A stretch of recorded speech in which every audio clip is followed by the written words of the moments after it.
जिल्ह्यातील माझे सहकारी डॉक्टर चिमणे, धनंजय मुंडेजी, शिवाजीराव गर्जे, काजीजी, अविनाश आदी, सर्व पत्रकार आणि माझ्या तरुण मित्रांनो, एकंदरीतच काल नेहमीच्या प्रथेप्रमाणे मंत्रिमंडळाची बैठक झाली. त्याच्यामध्ये काही महत्त्वाचे निर्णय मुख्यमंत्र्यांच्या नेतृत्वाखाली महाविकास आघाडीच्या सरकारमध्ये काल घेण्यात आले. परंतु हे सगळं होत असताना आपल्याला सगळ्यांना माहिती आहे की राज्यामध्ये सध्या थोडंसं ज्या भागामध्ये ऊस आहे, उदाहरणार्थ जालना, बीड, नांदेड आणि लातूर, उस्मानाबादच्या काही परिसरामध्ये तिथं ऊस आहे. त्याच्यामुळे लोकांच्या मनात आणि काही सातारा जिल्ह्यात पण आहे, तिथल्या लोकांच्या मनात जिथं ऊस आहे तिथं अशी भीती वाटते त्यांना. पुण्यामध्ये काही थोडंफार आहे की आपल्या ऊसाचं काय होणार. पहिल्यापासून महाविकास आघाडीच्या सरकारने हा ऊस वेळेमध्ये नेण्याच्या करता प्रयत्न चालवलेले आहेत. गळीत हंगाम लांबलाय, ऊसाचं क्षेत्र प्रचंड टनेज वाढलंय. त्याच्यामुळं एप्रिल एंड पर्यंत पण ऊस सगळ्यात संपला नाही आता. म्हणून मे मध्ये आम्ही रिकव्हरी लॉस आणि ट्रान्सपोर्ट सबसिडी या दिलेल्या आहेत. त्याचबरोबर आमचे साखर आयुक्त आणि आमचे सहकार मंत्री बाळासाहेब पाटील हे दोघेही त्या बाबतीमध्ये फार बारकाईनं लक्ष देऊन आहेत. बाळासाहेब थोरात, जयंत पाटील आम्ही सगळे सतत आढावा घेतोय आणि कुठेही अडचण राहू नये याबद्दलची खबरदारी घेतोय. तरी देखील एक दुःखद घटना माझ्या बीड जिल्ह्यामध्ये घडली. त्याच्यामध्ये माझ्या आपल्या एका शेतकऱ्यांनी आत्महत्या केली अशा प्रकारची बातमी आली. वास्तविक मी पुन्हा शेतकऱ्यांना आवाहन करील, आपण घाबरू नका. त्या संदर्भामध्ये ऊस सगळा गळीताला नेण्याच्या बद्दलचं काम सरकार करतंय. तसा संपूर्णपणे यंत्रणा कामाला लावली आणि ऊस संपवायच्या करता आमचे युद्ध पातळीवर प्रयत्न चाललेले आहेत. आणि यदा कदाचित काही वेगळा प्रसंग आला तर सरकार तुमच्या पाठीशी आहे. तुम्ही असं टोकाची भूमिका कृपा करून तुम्ही घेऊ नका. ही पण विनंती, आव्हान मी माझ्या शेतकरी समाजाला करेन. त्याचबरोबर आपल्याला सगळ्यांना माहिती आहे, मधल्या काळामध्ये सुप्रीम कोर्टाने एक निकाल दिलाय. निवडणुकीच्या संदर्भात स्थानिक स्वराज्य संस्थांच्या निवडणुका आपल्या महाराष्ट्रातल्या बऱ्याचशा ठिकाणच्या ड्यू आहेत आणि त्याच्यामध्ये सुप्रीम कोर्टाने त्यांना सांगितलं की उद्याच्या 10-12 दिवसात तुम्ही कार्यक्रम 15 दिवसामध्ये आमच्या पुढे द्या किंवा जाहीर करा. तर त्याबद्दल काही निवडणूक आयोगाचं मत आहे ते मांडण्याचा प्रयत्न ते सुप्रीम कोर्टात करतायत. सुप्रीम कोर्ट त्याबद्दलचा शेवटी जो निर्णय देईल तो सगळ्यांना मान्य करावा लागेल, तो सगळ्यांना शिरसावरच राहणार आहे. त्याचबरोबर एकंदरीतच आपल्याला सगळ्यांना माहिती आहे की एक राजद्रोहाचं कलम देखील सुप्रीम कोर्टाने जे पहिल्यापासून ब्रिटिशांच्या पासून चालत आलेलं होतं ते काही सूचना त्यांनी केंद्र सरकारला केल्यात आणि पुढं या कलमाचा वापर करू नये अशाही प्रकारचं सांगण्यात आलेलं आहे. शेवटी आपल्या घटनेमध्ये, आपल्या संविधानामध्ये, आपल्या कायद्यामध्ये ज्या काही वेगवेगळ्या यंत्रणांना वेगवेगळा अधिकार दिलेला आहे तशा पद्धतीने सुप्रीम कोर्टाने दिलेल्या अधिकाराचं आपण पालनच करत असतो. त्या पद्धतीने केंद्र सरकार करेल, राज्यांना पण त्याच्या प्रकारच्या सूचना मिळतील असा माझा स्वतःचा काय असा आहे. मध्ये एक बातमी आली की उत्तर प्रदेशच्या मुख्यमंत्र्यांनी मुंबईमध्ये कार्यालय काढणार असा निर्णय घेतला. वास्तविक कुणी कुठं कार्यालय काढावा ज्याचा त्याचा अधिकार असतो. आपल्यालाही माहिती आहे, जसं आपण दिल्लीमध्ये महाराष्ट्र सदन किंवा इतर वेगवेगळ्या राज्यांची सदन आहेत, आपल्या नव्या मुंबईमध्ये देखील इतर राज्यांचे वेगवेगळे काही सदन काढण्यात आलेली आहेत. आपल्या महाराष्ट्रामध्ये तर उभ्या भारतातनं बरेच लोक येतात. त्याच्यात नॉर्थचे असतात, साऊथचे असतात, उत्तर प्रदेशचे असतात, बिहारचे असतात आणि त्याच्यामुळं काही वेगळ्या पद्धतीचा मनामध्ये कल्पना ठेवून यूपी सरकारने तो निर्णय घेतला असेल. त्याला काही विरोध करायचा आमचं काही कारण नाही.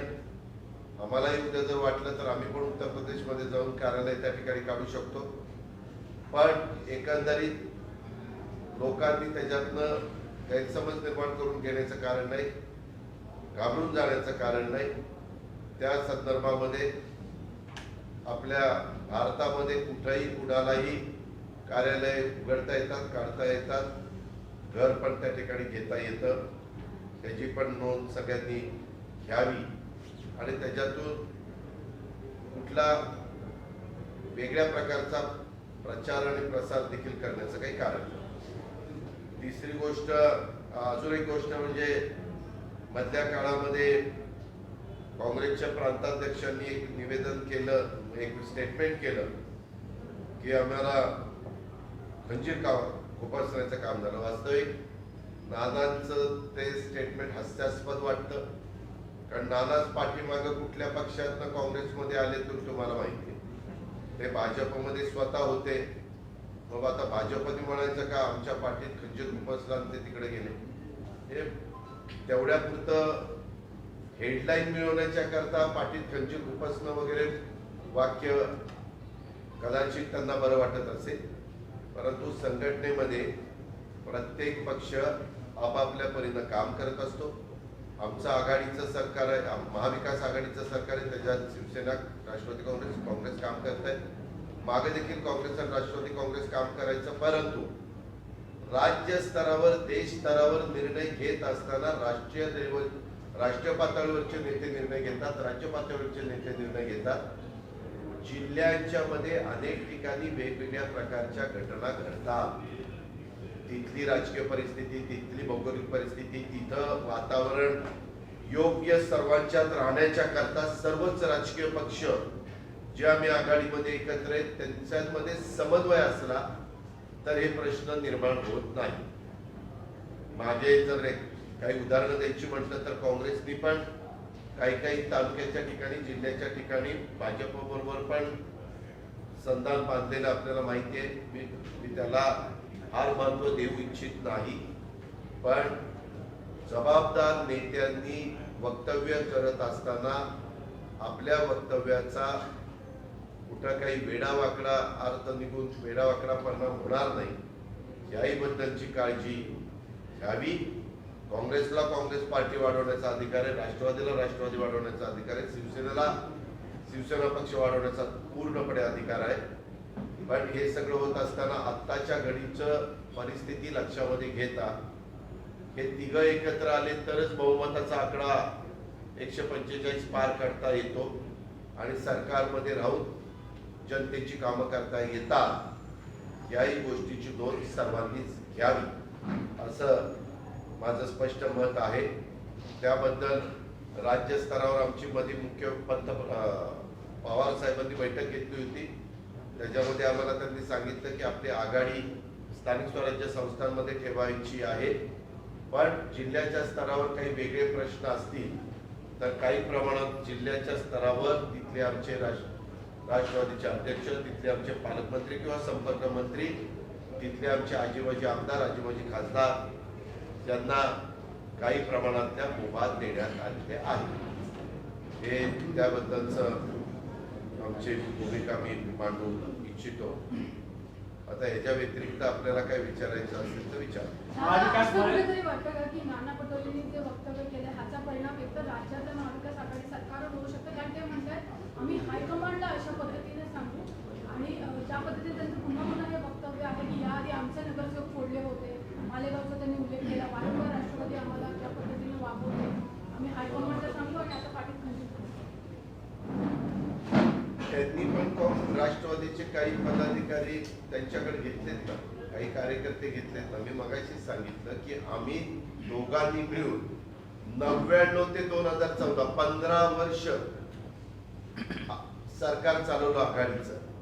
त्याही काळामध्ये काही जिल्ह्यामध्ये आम्ही एकमेकांच्या विरोधात उभं राहायचो, काही भागामध्ये आम्ही एकमेकाचे कार्यकर्ते एकमेकाच्या पक्षात घ्यायचो. जर एखादी व्यक्ती राष्ट्रवादी सोडून काही त्यांचा गैरसमज झाला म्हणून दुसऱ्या पक्षात जाणार असेल आणि ते इतर ठिकाणी जाऊन विरोधी पक्षाची ताकद वाढणार असेल, त्यापेक्षा आमचे जे मित्र पक्ष आहेत तिथं गेले तर त्याच्यात वाईट वाटायचं काही कारण नाही. तसं त्यांच्यातले पण काही विरोधी पक्षात न जाता आपल्या आघाडीतल्या मित्र पक्षांमध्ये गेल्यानंतर त्यांनी पण ती समंजस भूमिका घेतली पाहिजे. कारण शेवटी आपली आघाडी एकजूट राहिली पाहिजे हा त्याच्यातला अर्थ आहे. मनसे प्रमुख राज ठाकरे आणि त्यांचे नेते बाळा नांदगावकर यांना जीवे मारण्याच्या धमक्या आल्या आहेत. मुस्लिम संघटनाकडून या धमक्या आलेल्या आहेत असं त्यांनी म्हटलंय. त्यांनी अधिक सुरक्षेची मागणी केलेली आहे. याबद्दल बाळा नांदगावकरजी आमचे गृहमंत्री म्हणजे सरकारचे गृहमंत्री दिलीप वळसे पाटील साहेबांना भेटले. त्यांनी त्याच्याबद्दलची त्यांना माहिती दिली. कुठल्याही व्यक्तीला राज्यातल्या त्यांना सुरक्षित वाटण्यासारखी परिस्थिती सातत्याने टिकवणं हे सरकारचं काम आहे, आमच्या पोलीस खात्याचं काम आहे. त्यामुळं गृहमंत्री निश्चित त्याच्यामध्ये लक्ष घालतील की काय पत्र आलंय, कुठून आलंय, कोण त्याच्या मागे सूत्रधार आहे याची माहिती घेतील. आणि आपली एक राज्याच्या स्तरावर कमिटी असते, त्याच्यामध्ये सगळे वरिष्ठ अधिकारी असतात आणि ते ठरवतात की बाबा कुणाला आपल्याला संरक्षण दिलं पाहिजे, कुणाला पोलीस बंदोबस्त त्या ठिकाणी दिला पाहिजे. आणि तशा पद्धतीने आजपर्यंत आपण करत आलेलो आहे. त्याबद्दल योग्य निर्णय दिलीप वळसे पाटील घेतील याबद्दल मला विश्वास आहे. काँग्रेस पक्षाचं चिंतन शिबिर आहे आणि त्या चिंतन शिबिरमध्ये ज्याप्रमाणे भंडारा आणि गोंदियामध्ये घटना घडली, पाठीत खंजीर खुपसले आहे असं ज्याप्रमाणे वक्तव्य नाना पटोले यांनी केलं, त्याचं एक पूर्ण शेड्यूल घेऊन ते सोनिया गांधीला भेटणार आहे. आणि चिंतन शिबिरमध्ये सर्व नेत्यांना सांगणार आहे की महाविकास आघाडी सरकारमध्ये आमच्यासोबत धोका होत आहे, आपल्याला काहीतरी वेगळा मार्ग. शिबिर हे देशाचं आहे का भंडारामध्ये द्यायचं? चिंतन शिबिर देशाचं आहे, पण त्यामध्ये ते मुद्दे मांडणार आहे. मुद्दे मांडायचा अधिकार शिबिरामध्ये प्रत्येकाचा असतो. ते मांडतील, त्याची नोंद जी घ्यायला पाहिजे ती त्यांचे वरिष्ठ घेतील. वरिष्ठांना वाटलं की ह्याच्या संदर्भामध्ये आपण राष्ट्रवादीच्या वरिष्ठांशी बोलायची गरज आहे तर ते बोलतील.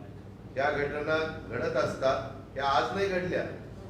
या पहिल्यापासून मी तर 99 ते 2014ची उदाहरण तुम्हाला दिली. 15 वर्ष सरकारमध्ये असताना देखील आम्ही काही स्थानिक स्वराज्य संस्थांच्या मध्ये एकमेकांच्या विरोधात उभं राहिलो आणि काही वेळेस तर 99ला आम्ही एकमेकांच्या विरोधात उभं होतो. तीच गोष्ट 2014ला आम्ही एकमेकांच्या विरोधात उभं होतो. या घटना घडतात, घडू नये म्हणून सगळ्यांनी प्रयत्न केला पाहिजे. त्याबद्दल दुमत असण्याचं काहीच कारण नाही. आम्ही कधी घडून देत नाही. आम्ही कधी यांनी पाठीत खंजीर खुपसला आणि यांनी पाठीत तलवार खुपसली असलं कधी सांगत नाही.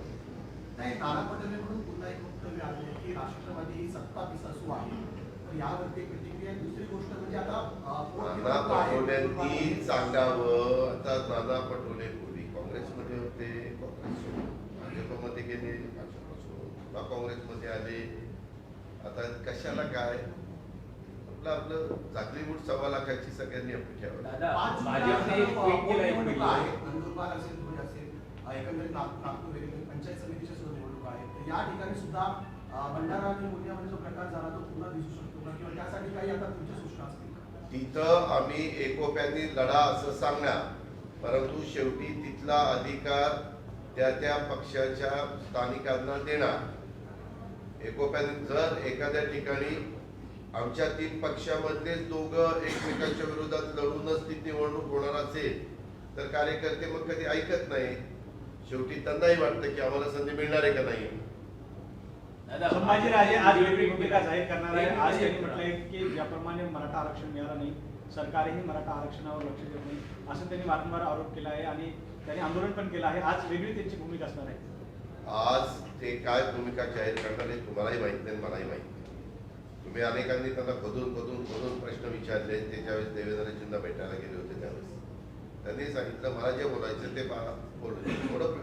थोडा धीर धरा,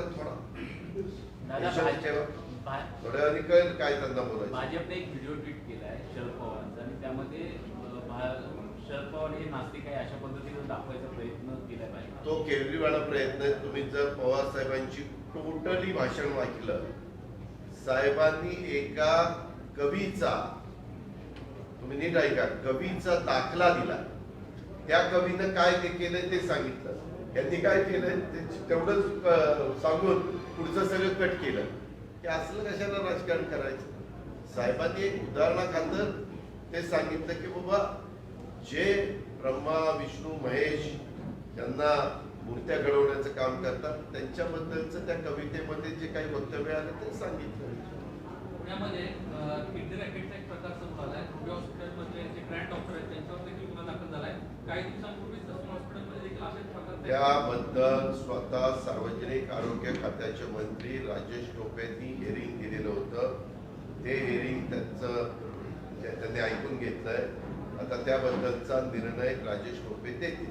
कारण अशा प्रकारच्या घटना घडतात त्यावेळेस सर्व बाजूनी काय वस्तुस्थिती आहे, उद्याच्याला कुणाच्या बद्दल तक्रार आली तर त्यांचं म्हणणं मांडायची संधी द्यायची असते आणि तशा पद्धतीनं आमचा सार्वजनिक आरोग्य विभाग काम करत आहे. दादा, भाजपचे प्रदेशाध्यक्ष चंद्रकांत पाटील यांचं म्हणणं आहे की राष्ट्रवादी हा एका माणसाचा पक्ष आहे आणि बाकीच्यांनी फक्त ऐकायचे होते, एकच माणूस हा पक्ष चालवतो.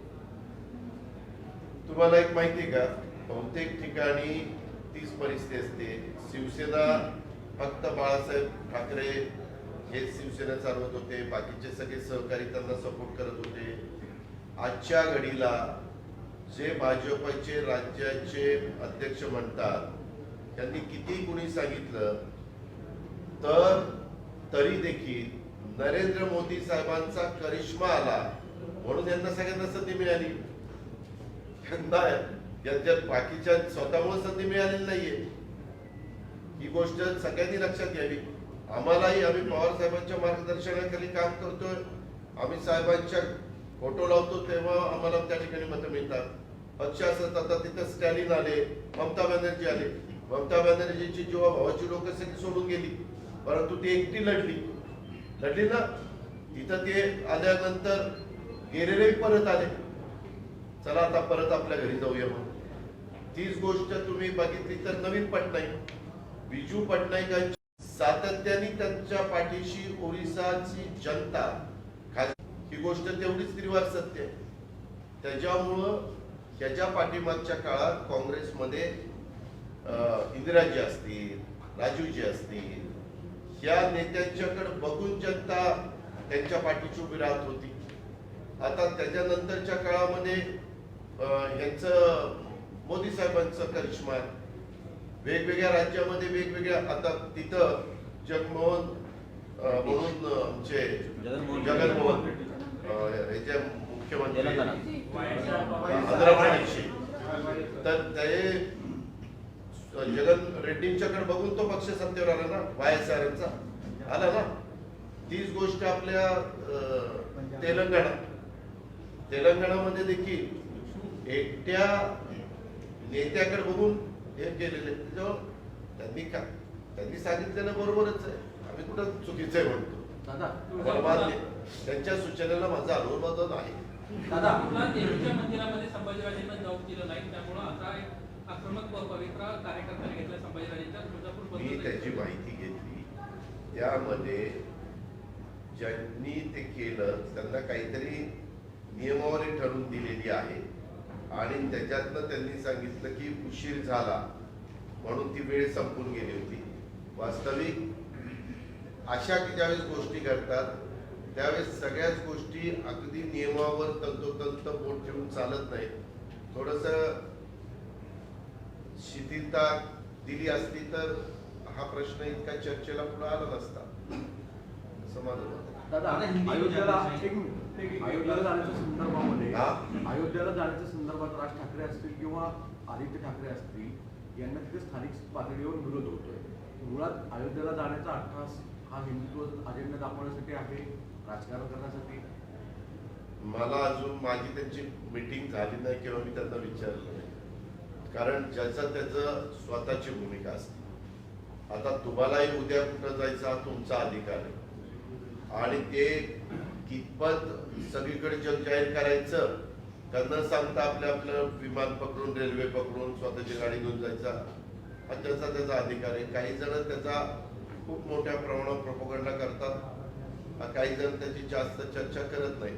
आता नक्की ह्याच्या माग काय त्यांची भूमिका आहे तेच स्वतः स्पष्ट करू शकतील. आता तुम्ही पत्रकार मित्र त्याच्यातनं स्वतःचे अंदाज व्यक्त काढता की बुवा ह्याच्या मागे हे कारण असू शकतं, त्याच्यामध्ये ते कारण असू शकतं आणि त्याच्यातून तिथल्या स्थानिक खासदारांनी काय निर्णय घ्यावा लोकशाहीमध्ये त्यांनी तो निर्णय घेतला. पण उद्याच्याला कोणी जायचंच ठरवलं तर कदाचित तिथले सरकारला बंदोबस्त द्यावा लागेल आणि प्रत्येकाला कुठं जाऊन देशाच्या कानाकोपऱ्यामध्ये दर्शन घेण्याचा अधिकार आहे, तिथं जायचा अधिकार आहे. अर्थात हे सगळं होताना कायदा सुव्यवस्था पण चांगली राखली गेली पाहिजे आणि चर्चेत हे प्रश्न सुटू शकतात. परंतु सध्या तरी जरा एकदम तिथले खासदार फारच आक्रमक झालेले दिसतात. ते कुठल्या ऐक्याच्या मनस्थितीत सध्या तरी नाही. तुम्ही जे चॅनलमध्ये बातम्या दाखवता ना ते चुहा म्हटले राज ठाकरे. असं कुणी कुणाला अपशब्द वापरू नये. आपल्याला कुणाला कुठलीही उपमा देता येईल परंतु त्याच्याकरता आपला सुसंस्कृतपणा सोडायचं कारण नाही कुणी. जिस तरह से नाना पटोले ने बयानबाजी की और जिस तरह से आरोप लगाए हैं खास करके एनसीपी पे देखिए एनसीपी ऐसा आरोप मीडिया में जाके लगाने की कोई जरूरत नहीं थी. उन्होंने ऐसा कुछ हुआ तो हमारे स्टेट के प्रेसिडेंट पार्टी के जयंत पाटिल के साथ बात करनी चाहिए थी, हमारे साथ बात करनी चाहिए थी. हम भी पार्टी चलाते हैं, स्टेट में काम करते हैं और अगर हमारे साथ बात करने के बाद उसमें से रास्ता नहीं निकलता तो फिर पवार साहब के पास भी जाना चाहिए था. उसमें से कुछ ना कुछ हल निकल सकता था लेकिन वो उन्होंने कोशिश नहीं की.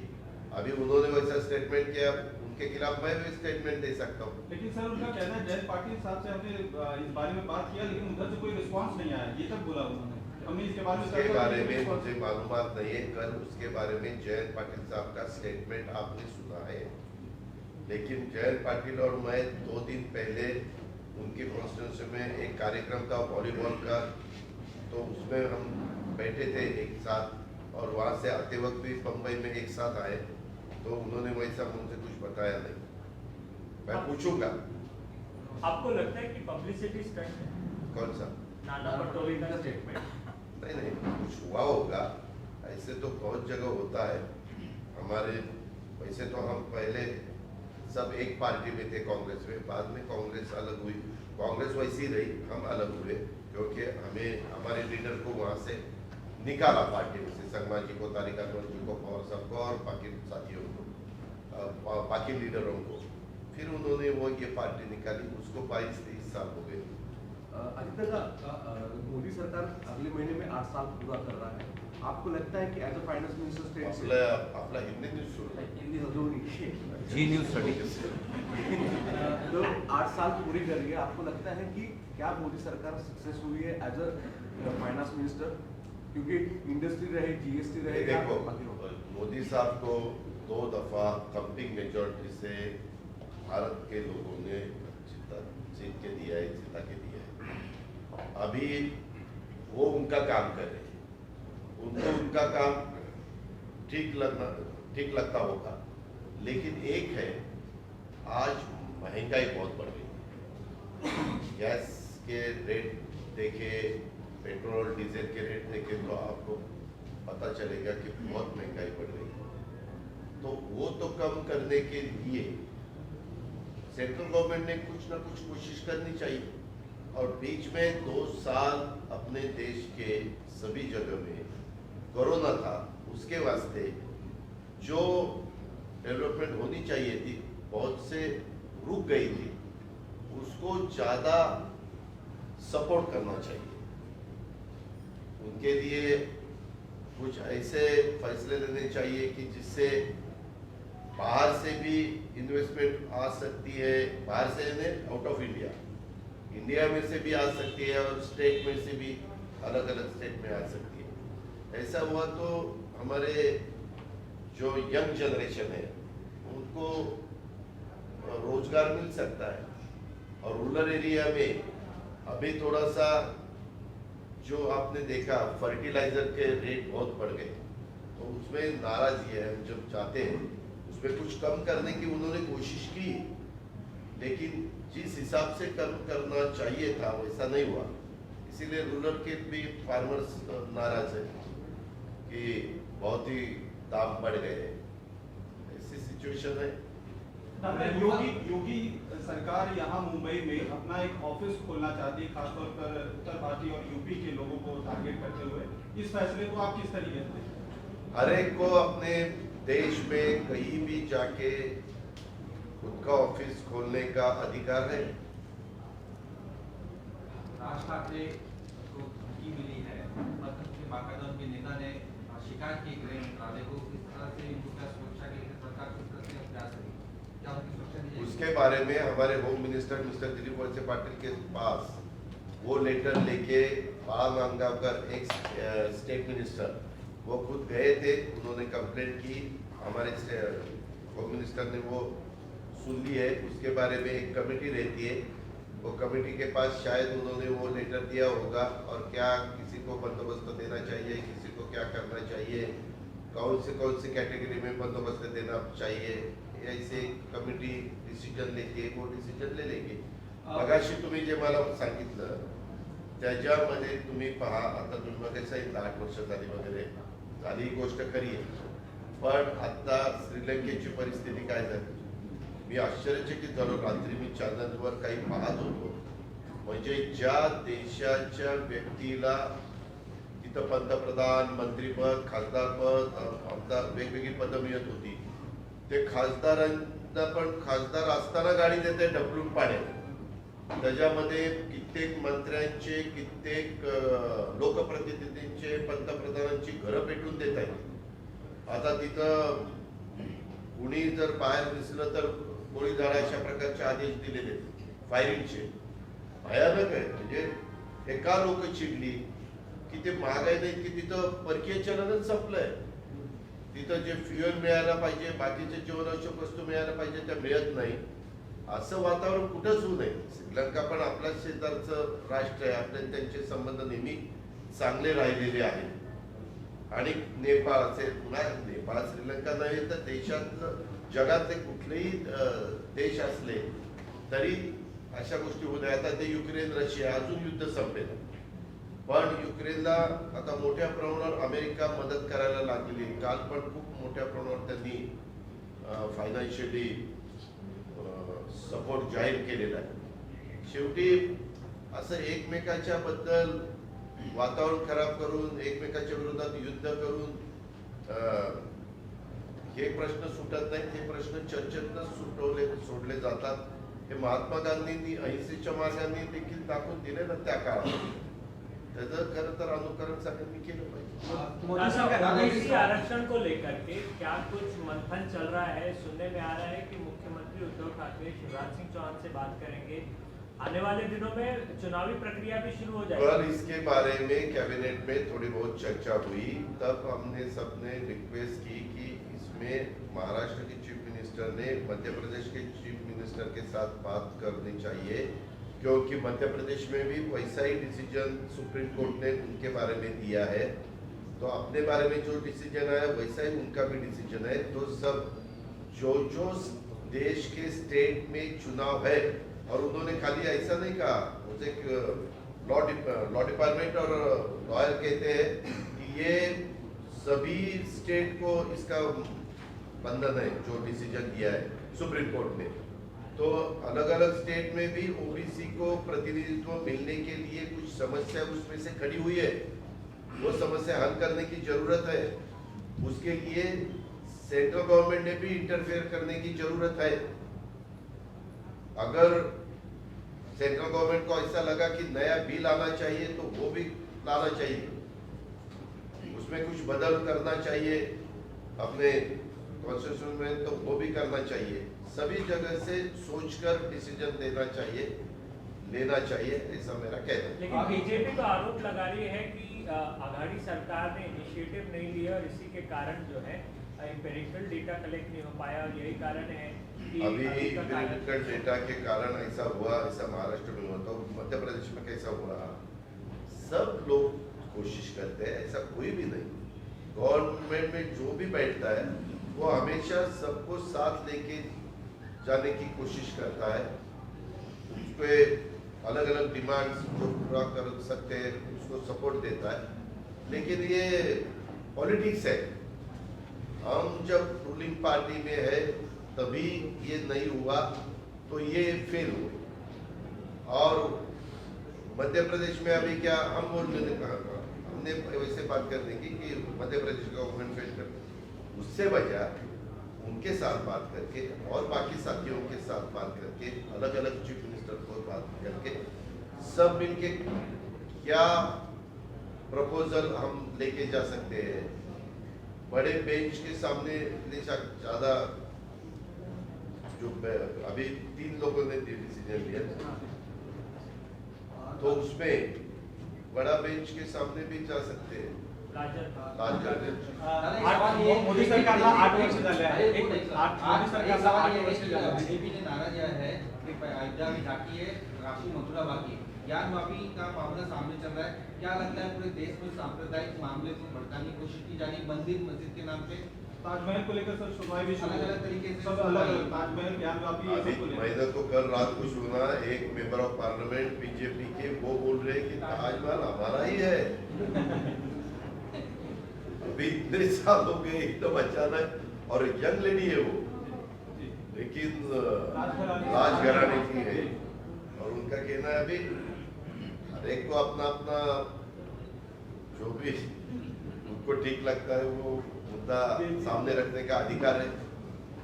लेकिन एक आपने मुझे बताया वो सही है कि अभी का माहौल अगर देखें तो थोड़ा सा ये हम सब भारतीय है, इसी हिसाब से सबने काम करना चाहिए और वैसा नहीं देखने को मिल रहा है। कुछ अलग अलग स्टेटमेंट करके 2 कास्ट में कुछ ऐसा दरी निर्माण हो सकती है क्या, ऐसा कोशिश चालू है, लेकिन वो बिल्कुल गलत है।